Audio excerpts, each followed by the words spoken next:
अगर हिंदी में कहें हम तो उसे निजता ही कहेंगे, अंग्रेजी में कहें तो प्राइवेसी। आज हम मौजूद हैं BHU कैंपस में और आज हम यहाँ जानते हैं कि इस सर्वविद्या की राजधानी काशी में इनकी निजता संबंधी विद्या कितनी मजबूत है और वो इसके बारे में कितने अवेयर हैं। चलिए इस संदर्भ में हम एक आपका नाम सर? विकास। सर ये बताइए कि अभी हाल ही में एक आपने सुना होगा स्पाईवेयर नामक सॉफ्टवेयर की मदद से कई जर्नलिस्टों का, कई राजनेताओं का फ़ोन टैपिंग किया गया और उनकी जासूसी की गई। तो हम लोग जब लगता है कि हम लोग इतने प्रतिष्ठित व्यक्ति नहीं हैं तो हमारे लिए वो इतना सीरियस मुद्दा नहीं लगता है, परंतु आप इसको अपने हिसाब से किस प्रकार से देखते हैं? देखिए इसमें 2-3 बातें हैं, है ना।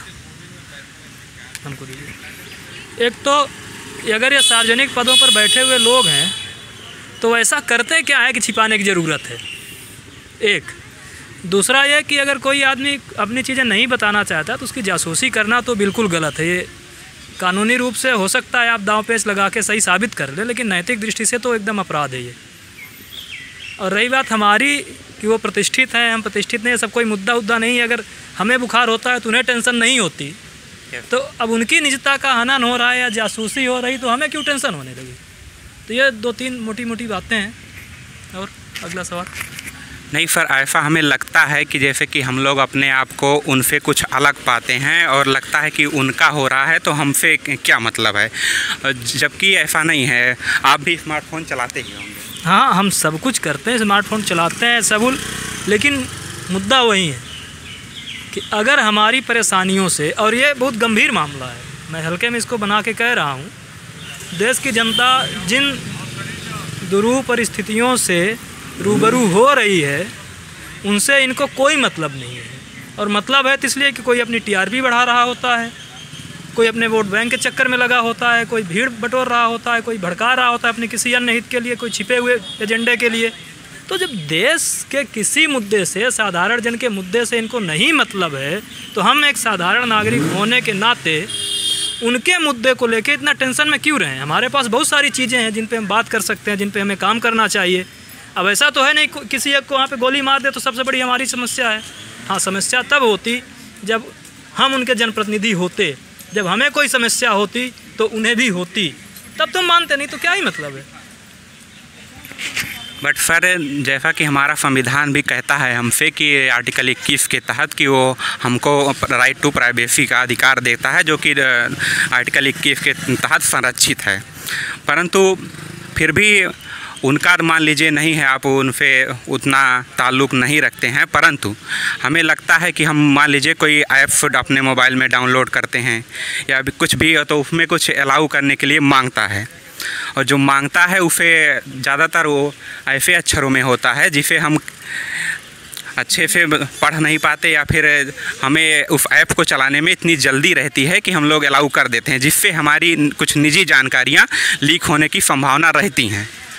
तो इस पर आप क्या कहेंगे? देखिए यार, नैतिकता तो यही कि ऐसा कोई काम करना ही नहीं चाहिए, कुछ छिपाना पड़े, एक बात।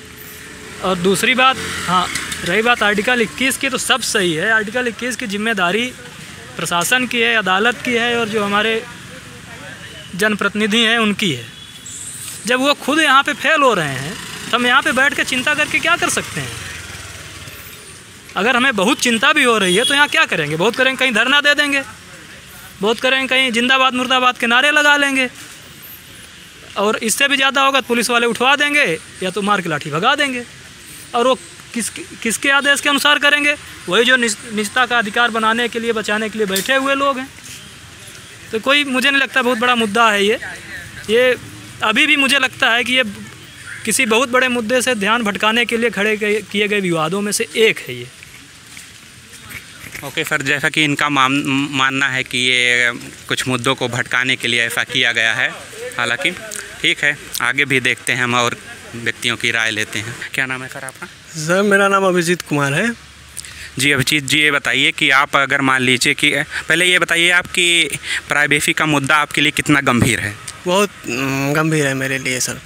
जैसा कि देखा गया कि स्पाईवेयर सॉफ्टवेयर जो कि एक इजरायली सॉफ्टवेयर है, जिसकी मदद से हमारे कई राजनेताओं का और पत्रकारों का, यहाँ तक कि सुप्रीम कोर्ट के जजेस तक का भी फ़ोन टैपिंग या उसकी जासूसी की जा रही है, जो कि इजरायली सॉफ्टवेयर जो इजराइल सरकार कहती है कि उसको हम केवल गवर्नमेंट को ही बेचते हैं, परंतु वो ऐसा किया जा रहा है हमारे देश में। तो जाहिर सी बात है इसके पीछे सरकार भी हो सकती है, परंतु हमें ऐसा लगता है कि ये हमारे लिए उतना गंभीर मुद्दा नहीं है, क्योंकि हम उतने प्रासंगिक व्यक्ति नहीं हैं।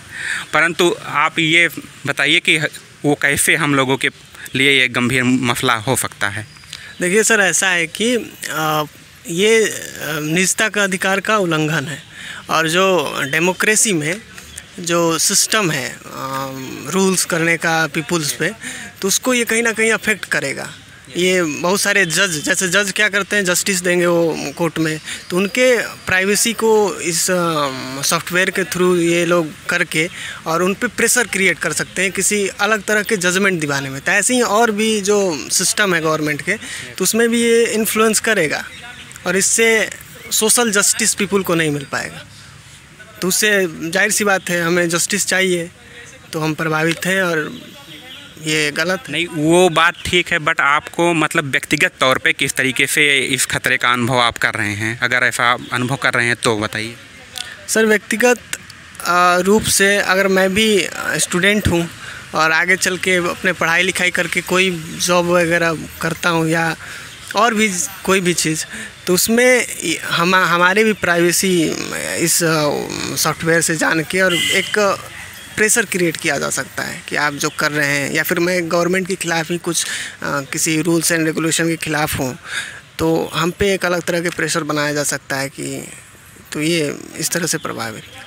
जी हाँ, तो इनका कहना है कि वो हम कहीं ना कहीं हमसे संबंधित तो है ही, उसको नकारा नहीं जा सकता, और वो भी हमारे लिए भी खतरा है, क्योंकि इस चीज़ को किसी तीसरे के हाथ अगर हमारी प्राइवेसी लग जाती है तो उस चीज़ को लेकर वो हमें ब्लैकमेल भी कर सकता है। तो भाई, आपका नाम? जंग बहादुर जी, आप हमें ये बताइए कि पहले तो ये बताइए कि हम लोग घर क्यों बनवाते हैं? एक यानी कि प्राइवेसी के लिए, यानी कि कोई हमारा घर के अंदर कोई चोरी वोरी ना कर सके, इसलिए हम घर बनवाते हैं। तो घर बनवाते हैं, तो घर बनवाने के बाद भी हम लोग उसमें दरवाज़ा लगाते हैं, एक गेट लगवाते हैं, यहाँ तक कि हम लोग खिड़की भी लगवाते हैं, और खिड़की पर हम पर्दा भी लगाते हैं। इसका मतलब ये है कि हम लोग ये चाहते हैं कि हमारी निजी ज़िंदगी में कोई अब दखलंदाजी ना करे। तो ऐसा लग रहा है एक हम जब से ये स्मार्ट युग आया है, स्मार्टफोन आया है, तब से लग रहा है कि प्राइवेसी का हनन हो रहा है। आपको भी ऐसा लगता है कि केवल हम ही को लगता है? नहीं, आप बस सही कह रहे हैं कि यहाँ पे प्राइवेसी का हनन हो रहा है, क्योंकि जो सब कंपनियाँ आ रही हैं धीरे धीरे, तो स्मार्टफोन की वजह से आपके ज़िंदगी में जो है वो ताक झाँक कर सकते कि आप क्या कर रहे हैं, क्या नहीं कर रहे हैं। कई बार वो लोग कुछ हम लोगों को टर्म एंड कंडीशन देती हैं, और उनका इस तरीके से उसमें लिखा रहता है कि हम उसको पढ़ भी नहीं पाते, और हमारे पास उतना टाइम भी नहीं होता, तो इससे हमारी निजी जानकारियाँ बाहर लीक होने की संभावना रहती है। तो आप इस बात से एग्री करते हैं? हाँ, ये तो बात है कि उसमें बहुत सारा टर्म एंड कंडीशन देता है, लेकिन लोग टिक करते चले जाते हैं, करते चले जाते हैं। उसमें जो उनको लेना होता है वो अपना ले लेते हैं, लेकिन हम लोग उसको पढ़ते नहीं, लेकिन हम लोगों को पढ़ना चाहिए उस चीज़ को। हाँ, थैंक यू भाई।